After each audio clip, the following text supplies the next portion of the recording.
Pemaknaan sempit arti kafir adalah non-muslim.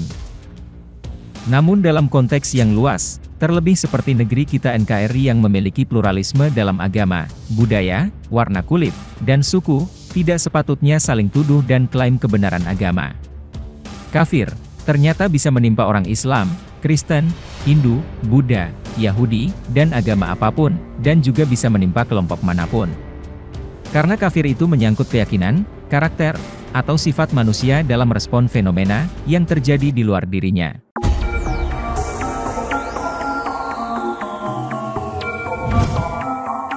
Karena kafir yang dimaksud adalah bahasa Arab, dan sering dikaitkan dalam pandangan Islam, kita akan pakai referensi dari Al-Quran. Kesalahan pertama mendefinisikan arti kata kafir, yaitu tidak membaca Al-Quran. Memang, banyak orang yang membaca Al-Quran, tapi sekedar membunyikan huruf Arab. Iqra bukanlah membunyikan huruf Arab. Sautul hurufil arabiyyati. Jika kita membaca Al-Quran, kita bisa mempelajari bagaimana Quran menyapa audiensnya. Frase yang digunakan biasanya berbentuk ya, atau ya ayyuha. Frase ya ayyuha ini, muncul dalam Al-Quran sebanyak 154 kali. Dalam Quran terjemah bahasa Indonesia, biasa diartikan dengan kata wahai. Mayoritas, frase yang disebut setelah kata panggilan ya ayyuha, adalah alladzina amanu, yang berarti orang-orang beriman. Selain frase ini, Quran juga menggunakan frase lain, seperti, orang-orang yang diberi kitab, manusia, Rasul, para utusan, Nabi, yang dipercaya, Al-Mala, penguasa, semut, pendosa, orang-orang bodoh, orang-orang tersesat dan pendusta, orang-orang Yahudi, insan, berselimut, berkemul, orang-orang yang kafir, dan orang-orang kafir. Berdasarkan daftar ini, kita bisa mengelompokkan kata-kata panggilan Quran ke dalam 3 kelompok, positif, netral, dan negatif. Berdasarkan daftar ini, kita bisa menyimpulkan bahwa Quran menggunakan beragam kosakata untuk menyapa non-muslim. Kata paling positif yang digunakan adalah alladzina utul kitab, atau ahli kitab, dan hadu serta nasro, yang berarti orang-orang Yahudi dan Kristen, yang kebetulan juga mirip dengan kata orang-orang yang diberi petunjuk dan penolong. Dengan demikian, kata kafir bukan satu-satunya kata panggilan yang digunakan Quran kepada mereka yang non-Islam. Dalam penggunaan negatif pun, kata ini bukan segalanya. Masih ada kata lain yang bernilai negatif dan berkonotasi sama, tapi bukan kafir. Orang yang cuma mengetahui hanya ada muslim dan kafir saja, kemungkinan besar jarang baca Quran, dan tidak memahami kekayaan kosakata yang dipakai oleh kitab suci tersebut. Kebenaran dari Tuhan, merupakan satu-satunya kebenaran absolut yang ada di dunia ini. Kebenaran inilah, yang dibawa oleh semua nabi dan rasul yang pernah ada di bumi ini, yang biasanya dirangkum dalam sebuah kitab suci. Jika setelah nabi mendemonstrasikan kebenaran kepada kaumnya, dan kebenaran tersebut telah termanifestasi atau terbukti sepenuhnya, sehingga tidak meninggalkan ruang sama sekali bagi kaum tersebut untuk menolak kebenaran, tetapi kaum tersebut masih menolak kebenaran tersebut, maka baru pada titik itulah, orang atau kaum tersebut dapat dikatakan sebagai kafir. Hal ini sesuai dengan arti dari kafir dalam bahasa Arab, yang berarti menyembunyikan, atau menolak kebenaran. Cara mendemonstrasikan kebenaran, adalah dengan menghadirkan saksi dan bukti. Perintah mencari saksi dan bukti ini juga sudah ada di Al-Quran, ketika Nabi Ibrahim berkata, sebenarnya, Tuhan kamu ialah Tuhan langit dan bumi yang telah menciptakannya. Dan aku termasuk saksi-saksi, atas yang demikian itu. Kemudian surat Al-An'am ayat 57, katakanlah, sesungguhnya aku di atas bukti-bukti yang nyata dari Tuhanku, sedangkan kamu mendustakannya. Dapat disimpulkan dari ayat-ayat ini, bahwa diperlukan saksi dan bukti yang jelas serta kuat, agar seseorang yang didakwahi menyadari, bahwa yang dibawa oleh Nabi tersebut merupakan sebuah kebenaran. Dan baru pada titik inilah, seseorang dapat dikatakan sebagai kafir, karena menolak kebenaran yang telah termanifestasi dan terbukti dengan jelas.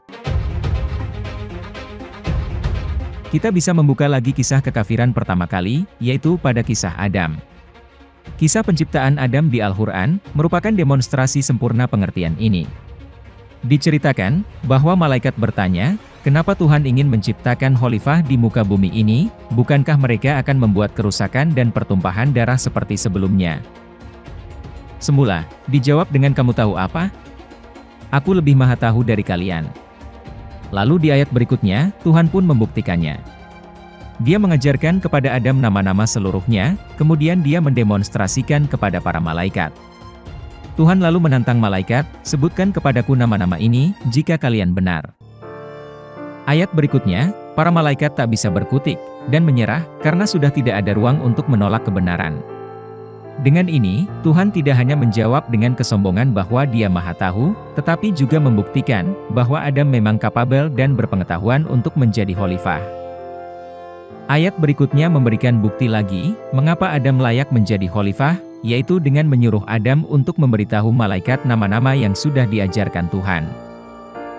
Dari kisah ini, dapat kita saksikan, bahwa hanya setelah kebenaran telah termanifestasi, dan para malaikat tidak mempunyai alasan lagi untuk menolak kebenaran tersebut, malaikat menerima keputusan Tuhan, dan bersujud saat diperintahkan oleh Tuhan. Dan ketika kami berfirman kepada para malaikat, sujudlah kepada Adam. Maka, mereka pun sujud, kecuali iblis. Ia enggan dan menyombongkan diri, dan ia termasuk golongan yang kafir. Perlu digarisbawahi, iblis termasuk golongan malaikat. Ini bisa kita lihat dari kalimat, Tuhan berfirman kepada para malaikat. Jadi, di situ tidak ada makhluk lain, selain Adam dan malaikat. Hal krusial, yang jarang diperhatikan orang di sini adalah, Tuhan tidak menyuruh para malaikat untuk bersujud, sebelum Tuhan memastikan bahwa kebenaran telah termanifestasi dengan sangat jelas kepada para malaikat, dengan pengetahuan Adam sebagai buktinya. Namun ternyata, meskipun sudah ada bukti yang jelas dari Tuhan, masih ada oknum yang menolak perintah Tuhan untuk bersujud. Oknum ini kemudian disebut iblis. Oleh karena hal ini, iblis kemudian dilabeli Tuhan sebagai kafir. Patut diperhatikan, bahwa dalam kasus ini, iblis dilabeli Tuhan sebagai kafir, bukan hanya karena dia menolak perintah untuk bersujud. Tapi juga, karena iblis dengan sombongnya tidak menerima kebenaran, yang sudah jelas terpampang di hadapannya. Ini terbukti, ketika para malaikat termasuk calon iblis, tak bisa berkutik ketika ditantang menyebutkan nama-nama yang barusan hanya diberitahukan kepada Adam. Sudah goblok, sombong pula. Kisah ini menunjukkan bahwa kekafiran di Al-Quran itu bukan sekadar masalah ketidakpercayaan, karena iblis pun percaya kepada Tuhan, bahkan ia meminta izin kepada Tuhan ketika akan memulai misinya untuk menyesatkan umat manusia. Berilah aku penangguhan waktu, sampai hari mereka dibangkitkan. Iblis masih sopan, masih punya akhlak, walaupun dia kafir, dan sudah dijamin jadi kerak neraka. Akhlak tetap nomor 1. Dan jangan lupa, dalam Al-Anfal 48 dan Al-Hasyr 16, iblis pun tetap mengakui bahwa ia takut dengan Tuhan. Tetapi, kekafiran adalah sebuah kondisi di mana seseorang menolak kebenaran saat kebenaran itu sudah benar-benar jelas terdemonstrasikan dan tidak ada ruang untuk membantah lagi. Kondisi ini biasanya disebabkan oleh kesombongan atau fanatisme golongan. Bisa kita lihat sekarang, dalam sebuah perdebatan, orang yang kalah debat, dalam arti tidak bisa memberikan bukti, biasanya akan malu untuk mengakui. Lalu dengan kesombongan, mereka malah menyerang pribadi lawannya, misalnya dengan mengatakan, ilmu Anda kurang, belajar lagi sana, mainnya kurang jauh bos, belajar dari guru siapa, apa agama Anda, dan sebagainya.